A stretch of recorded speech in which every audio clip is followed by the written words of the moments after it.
안녕하십니까, 홍팍입니다.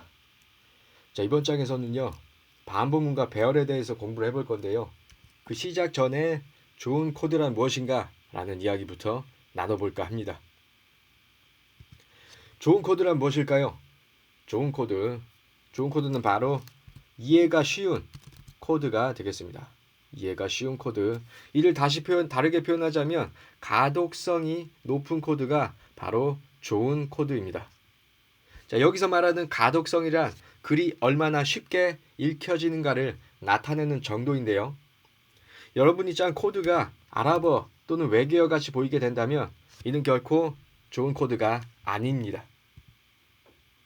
자, 그렇다면 왜 우리가 좋은 코드를 짜야만 할까요?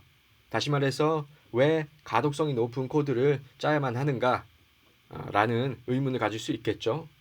자, 가독성이 높으면 높을수록 코드가 좋으면 좋을수록 여러분과 팀원들의 퇴근 시간이 앞당겨지기 때문입니다. 자, 그렇다면 퇴근 시간을 앞당기는 두 가지 비법에 대해서 실습해 보도록 하겠습니다.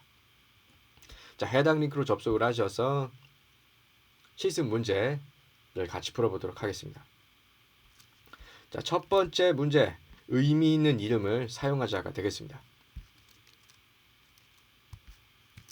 자, 문제 보실게요. 문제. 주어진 코드의 변수명과 메소드명을 의미 있는 이름으로 변경하여 가독성을 높이시오 라는 문제가 되겠습니다. 자, 그러면 뼈대 코드를 먼저 분석해 보도록 할게요. 자, 뼈대 코드를 보시겠습니다. 자, 메인이라는 클래스 안쪽에 B라는 메소드와 메인 메소드가 존재하는데요. 자, 메인 메소드의 첫 번째 줄부터 수행이 될 겁니다. 자, A라는 변수에 17이라는 값을 넣고 그 값을 입력 값으로 해서 B라는 메소드를 호출합니다. 자, 이 메인 메소드 두 줄을 읽어봤는데 이 프로그램이 어떻게 동작하는지 전혀 감을 잡을 수가 없습니다. 자, 따라서 B라는 메소드를 우리가 추가적으로 분석을 해야만 할 것입니다. 자, 이렇게 분석하는 시간이 추가되면 추가될수록 여러분의 퇴근 시간이 더욱더 늦춰지게 될 것입니다.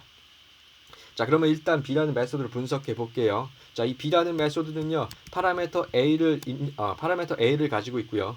그 파라미터 A를 기준으로 해서 성인, 청소년, 어린이, 유아를 출력해주는 메소드가 되겠습니다. 자, 그러면 이 A가 우리는 쉽게 유추할 수 있을 겁니다. 아, 이 A는 바로 나이구나. 자, 그러면 변수명을 A라고 잡아주는 것이 아니라 의미 있는 이름 AG로 바꿔주도록 하죠. 자, 이렇게 A는 AG로 바꿔줍니다. 자, 이 메인 메소드 바깥쪽도 이렇게 AG로 바꿔줄게요. 자, 그리고 나서 이 B라는 메소드 이름도 우리가 B라고 짓는 것이 아니라 의미 있는 이름으로 이렇게 프린트 ag 그룹이라고 이름을 바꿔주겠습니다. 자, 그러면 바꾸고 나서 우리가 다시 한번 메인 메소드를 딱 보자고요. 자, 메인 메소드 딱 두 줄을 읽어보겠습니다. age는 17이고 프린트 ag 그룹을 한다. 아, 그러면 이 두 줄만 읽고도 우리는 이 프로그램이 어떻게 동작하겠구나 라는 걸 직관적으로 이해할 수 있을 겁니다. 그렇죠? 자, 이렇게 의미 있는 이름을 사용함으로써 우리가 퇴근 시간을 앞당길 수 있겠습니다. 자, 그러면 두 번째 비법 실습을 통해서 알아보도록 하죠. 자, 두 번째 비법, 적절한 들여쓰기와 공백을 사용하자가 되겠습니다. 자, 문제 보실게요. 자, 문제. 적절한 들여쓰기와 공백을 추가하여 주어진 코드의 가독성을 높이시오 라는 문제가 되겠습니다. 자, 뼈대 코드를 분석해 보면, 자, 뼈대 코드가 아주 더럽습니다. 아, 이런 코드 읽고 싶지도 않아요. 자, 어떤 문제가 있을까요? 이 코드. 자, 지금 보면 들여쓰기가 전혀 되고 있지 않습니다. 그렇죠? 그리고 띄어쓰기, 적절한 공백도 사용되지 않고 있어요. 자, 이 코드를 자세하게 보시면 방금 전에 우리가 작성했던 코드랑 똑같은 코드인데요. 똑같은 코드인데도 이렇게 한눈에 잘 들어오지 않는 이유는 바로 들여쓰기와 공백이 적절하게 사용되지 않았기 때문입니다. 자, 제일 외곽에 보시면 메인 메소드가 존재하죠. 자, 이 메인 메소드 안쪽에 있는 내용들을 한 칸씩 탭으로 이렇게 밀어주도록 하겠습니다. 자, 그리고 나서 이 두 번째 프린트 age 그룹 안에 있는 내용들 또한 이렇게 원래는 이렇게 돼 있던 거죠. 근데 이게 들여쓰기 안 돼 있어서 잘 구분이 안 가고 있었는데요. 이 부분을 들여쓰기 해주시고요. 자, if문 안쪽에 있는 이 내용도 들여쓰기, else if는 안에도 이렇게 들여쓰기 해줌으로써 가독성을 높여줄 수 있겠습니다.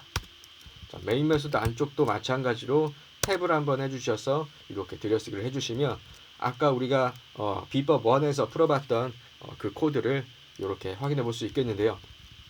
자, 두 번째로 한 가지 더 개선해야 될 점이 있다고 한다면 요 연산자, 이 연산자와 피연산자가 너무 이렇게 다닥다닥 붙어 있어요. 자, 이런 것들 또한 이렇게 적절한 공백을 사용해서 코드를 눈에 더 쉽게 읽힐 수 있도록, 즉 가독성이 높아질 수 있도록 변경해 주면 바로 이게 좋은 코드 습관이 되겠습니다.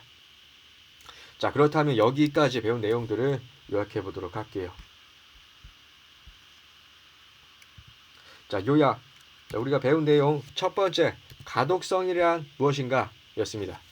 자, 가독성은 뭐였죠? 바로 글이 얼마나 쉽게 읽혀지는가에 대한 정도를 가독성이라고 합니다. 자, 이 가독성이 바로 여러분의 퇴근 시간을 앞당기는 요소가 된다는 거 반드시 기억해 주시고요. 두 번째, 좋은 코드 스타일은 의미 있는 이름을 사용하고 적절한 들여쓰기와 공백을 사용함으로써 좋은 코드 스타일을 만들 수 있다라는 내용을 배워봤습니다. 자, 그럼 여기까지 배운 내용들은 해당 자료 요 링크를 통해서 얻어볼 수 있겠고요. 질문 있으신 분들은 유튜브 댓글 또는 요 퀘스천스 게시판 오셔서 질문 게시판 오셔서 글 남겨주시면 제가 성심성의껏 답변해 드리도록 하겠습니다. 자, 그럼 다음 시간에는 본격적으로 반복문에 대해서 공부해 보도록 할게요. 자, 여기까지 홍팍이었습니다. 감사합니다.